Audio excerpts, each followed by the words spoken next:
Hello and a warm welcome to Federal special program Capital Beat. Maharashtra Chief Minister Devendra Fadnavis on Monday said that it was a Mughal culture to discuss succession when the father is alive, dismissing speculation about Prime Minister Narendra Modi retiring later this year after turning 75. Now, it probably escaped Fadnavis that the Modi dispensation packed off two prominent party leaders L.K. Advani and M.M. Joshi into the wilderness of Marg Darshak Mandal for reasons of age.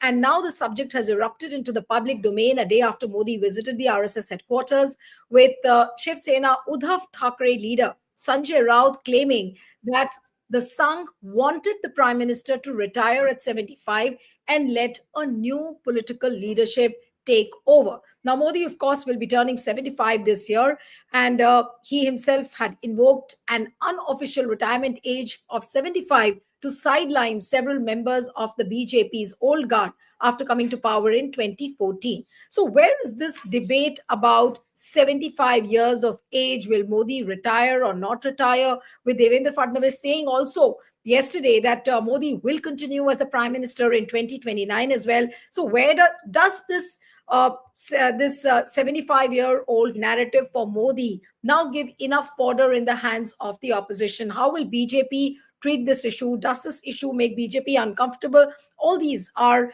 important questions, and we'll try and discuss all of this. Joining me now is veteran journalist, author, columnist Nilanjan Mukhopadhyay joins us. Thank you so much, Nilanjan, for joining. And the very first question, that Sanjay Raut held a press conference and then he says that Prime Minister Modi went to discuss his retirement plans. Now, do you think that this is just a jibe he's taken at 75 years of age, or he's like speaking on behalf of the opposition who now have enough fodder to keep BJP on its toes for the next 5 months till the time Modi doesn't turn 75? Well, there's a fundamental flaw in Sanjay Nirupam's, Sanjay Raut. statement. Sanjay Raut. Sanjay Raut, sorry, my Yeah. mistake. It could very well be said that Modi might have gone to discuss Mohan Bhagwat's plans for retirement. He also turns 75 this year, and just 6 days before Mr. Modi does. Mr. Modi's birthday is on the 17th of September, and Mr. Bhagwat was born on the 11th of September, also in 1950. So both of them are going to turn 75 at the same time. So maybe we should discuss that. Are the two of them going to walk in the sunset, hand in hand and go off, and there will be completely a new leadership of the RSS and BJP. Having said that, I don't think either of them are going to retire at this moment. For the RSS, obviously, because, from October, September, October exactly, I have not checked that when the Dashera Vijayadashami is going to fall this year. From that time onward, they are going to start celebrating the centenary year of the RSS. That is, of course, the big reason, and I see no reason for the RSS to change guard during this period of celebration. As far as Mr. Modi is concerned, that the rule of 75 was both a rule and not a rule. There were instances when it was applied, there were instances when it was not applied. For instance, Mr. Yedurappa in Karnataka, he became Chief Minister of Karnataka well past 75, from the BJP. There have been several others, and my purpose is not to draw a list of people. These are the people, who retired at 75 or who were actually retired out at 75. And these are the people, who were not and who have continued in office.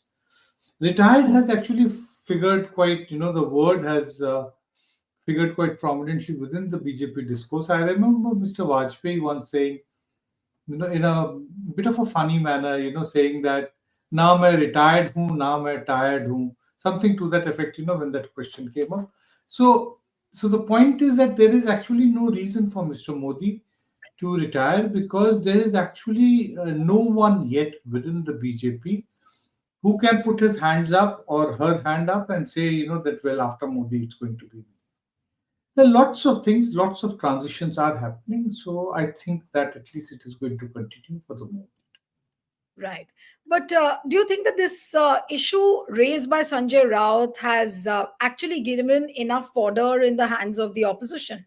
and it will continue to make BJP uncomfortable in the coming months. No, I don't think so that it will, this should hardly be, an issue which the opposition should highlight, because within the opposition there are at the moment several people, who are beyond, more than 75 years old. And I don't think that it's really can be applied universally. It differs from case to case. There are some people, who possibly need to fade out from public memory because of ill health or various other reasons. And there are other people, who continue to be as charismatic as they were. Mr. Modi continues to be, even now, his popularity might have come down a bit by his own standards, but he still remains probably the most popular leader in the country at the moment. So why should the leader do it at that moment, and especially when there isn't any constitutional obligation for him to quit office? It's not like the USA where Donald Trump has said, that he'll try a third term, but he'll have to somehow or the other circumvent all kinds of constitutional, safeguards against it. So that is not there. So does this visit by Prime Minister Modi to Nagpur now lay this entire controversy to rest? Now that the impression which everyone got was that Modi has tried to make amends with the RSS chief, and now everything is okay between RSS and Prime Minister Modi, and they will go forward with their plans for 2029 and for several state elections which are scheduled this year and next year. So does this 75 years of retirement of Modi, is this controversy now laid to rest? Given the fact that Devendra Fadnavis has already, like yesterday, said that no, he is going to continue as a prime minister in 2029. no, even before, last year, well ahead of the Lok Sabha elections, campaign even started. Mr. Amit Shah had said that all this talk of Mr. Modi retiring at 75 is all hogwash, that nothing like that is going to happen, and that he is going to continue to be at the helm of affairs till 2029, when this present government's term is scheduled to come to an end. So I think, it is fairly clear that as far as the BJP is concerned, there is going to be no, demand for, that Mr. Modi should step down. I don't see that really happening. And within the RSS, there has never been a tradition. There have been Sarsanchalaks, who have worked and stayed in office beyond 75. So it is not a hard and fast rule. And in any case, Mr. Modi, let's be very, honest and accept that it was a rule which he created, which he floated around ever in, and not getting it into the constitution of the BJP. He was very clever, but he used it very selectively to get awkward party colleagues out of his way because of various reasons. So he didn't want Mr. Advani and Dr. Murli Manohar Joshi to continue to be in the race and be part of the union government, in union cabinet. That is why he dropped them. Yeah. But yesterday, when Devendra Fadnavis was reacting to Sanjay Raut's press conference, he chose to, put a lid on all this by quoting a Mughal mentality narrative he brought in, that, this is a Mughal mentality to think that, when the elder of your family is still continuing to rule and you start talking about the successor. Now, why do you think that he has harped on that particular bit of, that this is a Mughal mentality? Why did he have to say that? He could have chosen some other example, but specifically he chose, to rubbish this idea. He chose to say that this is a Mughal mentality. Well, taking pot shots at the ruling party is the job of the opposition party, and he is trying to beat the BJP with his own stick. When the moment you start talking about, the issue Mughal comes up, you always think of the BJP that it is actually trashing the Mughals. We have just seen Nagpur in a violent, bad phase of communal violence over Aurangzeb, very much part of the Mughal Empire. Mughal Empire has been actually very central to the BJP's dominance, to to project this entire idea that Indian history, had this 1,000-1,200 years period of slavery, starting with the first Islamic emperors who came to India and then began ruling India. Right.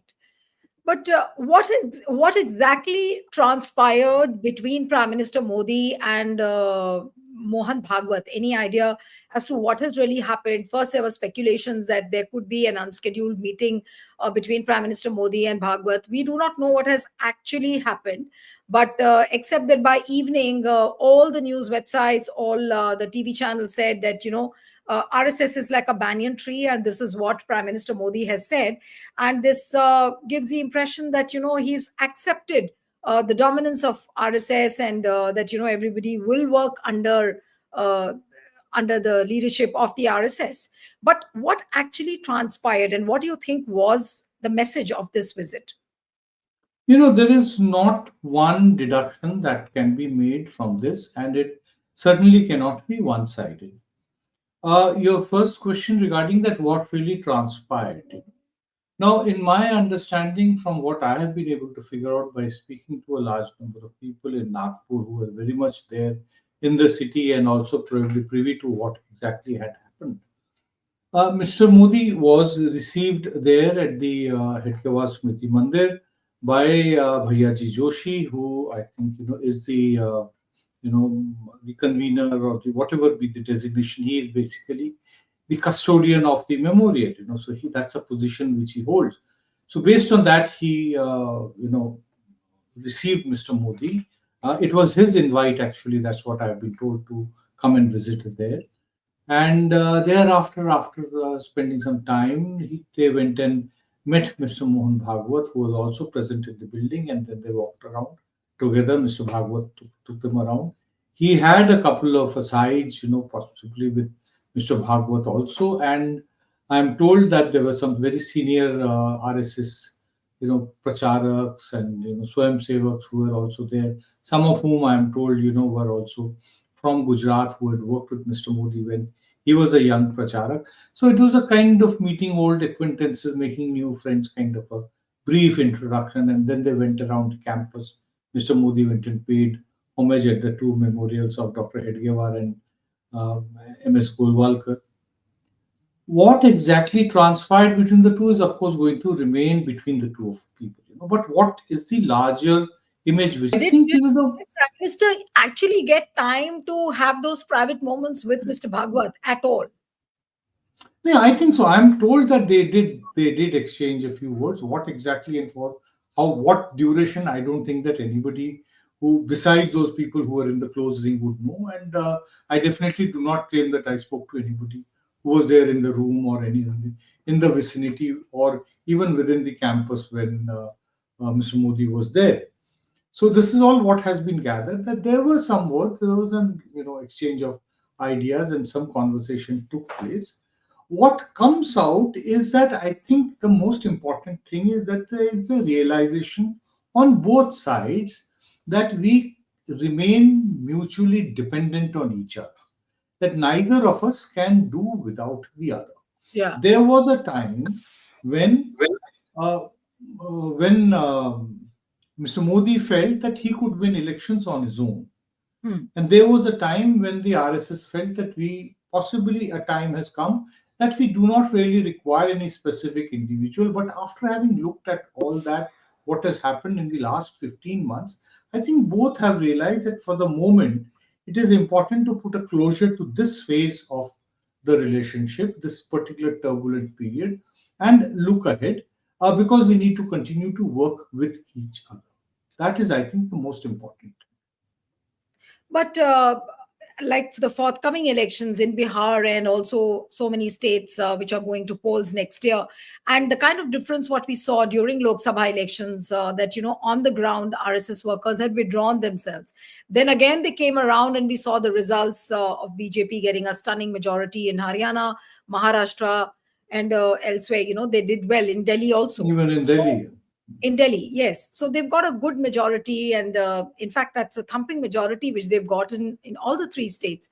So now, is that a reason enough now for BJP and RSS to be together in the coming years, given the fact that this sort of democracies, where these crutches like JDU, like Chandrababu Naidu, like RLD, like Chirag Paswan's party, or they keep flexing their muscles. As of now, recently also we saw them on the attack of minorities. Chirag Paswan spoke, then RLD's Jayant Chaudhary also spoke. So, is Yes. there some kind of a nervousness you feel within the RSS and the BJP? Because if now they've decided to come together, they also must be realizing that we cannot be dependent on these allies forever. No, no, depending on allies is never actually a very smart thing to do for any political leader. And Mr. Modi is very smart, so he wouldn't completely depend on the allies and expect that I can continue to ride roughshod over the RSS. He has realized that minus the RSS, there is a very significant number which cannot be breached, which is the majority mark. He failed to do that in the last year's Lok Sabha election. What is important is that Mr. Modi has come to terms that I must publicly also endorse the role of the RSS in his political training, in his political upbringing, and the general overall position of the RSS within the Hindu right wing camp. On two occasions, the podcast with the American tech entrepreneur Lex Fridman, and then again his speech at the Madhav Netralaya yesterday. The very fact referring to the RSS in very glowing terms, talking about their role in developing, being able to develop people, taking along people, doing the Seva Bhav, emphasizing on all that. I think it's a realization that it's both a realization and let me correct myself that it's also a message to the RSS that I'm not going to be undermining you. If at all anything has happened, it has been inadvertent. Uh, and in any case, the RSS at no point did it feel that Mr. Modi is deviating away from the RSS thinking. As far as his government's policies and programs are concerned, he has actually pursued all the ideological objectives of the RSS, be it Ram Mandir, be it Article 370, be it Triple Talaq, on everything. You can actually look at it. Even one nation, one election, which he's calling for, is something which the RSS has argued for a long time. That we need to minimize the time that the country spends on elections, because they do not attach so much of importance to elections as many other people, including people like us, do. Absolutely. So, but what about the information coming out as far as the choice of the BJP president is concerned? There were also lots of speculations that during the Nagpur visit, maybe they will zero down on certain candidates. There could be a process by which RSS will give its suggestions and Modi will discuss all of that. Any word on that, whether at all there has been a discussion on that front as well? No, I'm certain, given the fact that later this month, there is going to be a national executive meeting of the BJP in which either at that time it will be the next president will be formally elected, or at least the name would be proposed and cleared, and then the National Council is also going to meet and it will be endorsed. So I think that this entire bitter phase of relationship between the RSS and Mr. Modi, which started in February, March last year and has continued till then, this phase, at least there will be some kind of a closure, with the new BJP president's name being announced and then taking over. I am to a certain extent sure that the name has already been decided upon, but possibly barring the people who are the closest, and who are the insiders, the true insiders. I do not think that anybody has any idea as to who that chosen person is.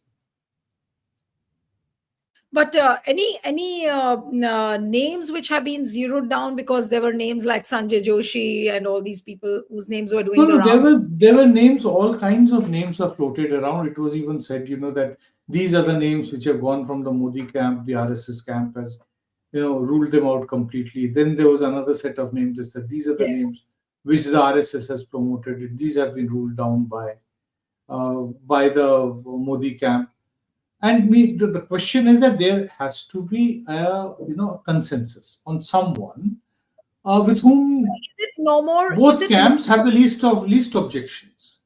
That Right. is No, going to be actually the no, way but in it is going to be selected. but with the current scheme of things, do you think that it's no more about whether it's going to be RSS's choice or it's going to be Modi's choice? So now that thing has No, vanished no, I completely. think the Nagpur meeting, it actually settles the issue that it is not going to be either this or either that person's Okay, choice.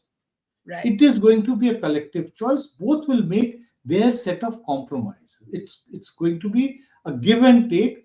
After a long time, this is the first time in the Modi era that we are seeing the Sangh Parivar going back to a collegial style of functioning, where nobody is happy with the decision completely and nobody is completely dissatisfied with the decision. So it's going to be quite similar like that.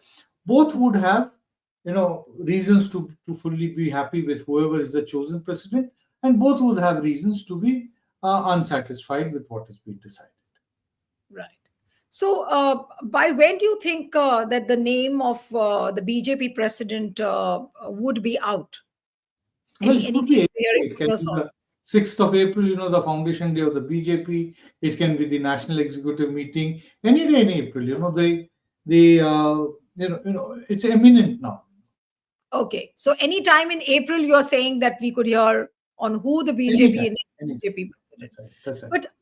But what is Nadda's reaction? What is Mr. JP Nadda's reaction? Because I heard from some people, I don't know if that is correct, that he was probably he was prevailing upon certain leaders that he might continue for as long as he wants, or something like that. I don't know how far that's true, but is it true that he No, no, was? constitutionally, he couldn't continue beyond that. Beyond January, he has been actually, he's been, every now and then temporarily his term of tenure has been extended, and only because of the two sides they couldn't reach a decision. Now, Yeah. obviously, this has been a very, a twists and turns. This entire process of selecting the next president has gone through several twists and turns. I'm not very sure that whether we'll be able to piece together the story in later years, or maybe after 2 years or 3 years, we will be able to get the full details, as by that time, other issues would have come up and people would start talking about, people who are in the know of what has happened since December, January, or even earlier, from last February, March onwards, if they are willing to speak to us, we will be able to get the full information. True. All right. So thank you so much, Nilanjan, for joining on the Federal. Thank Thank you. you. Thank you.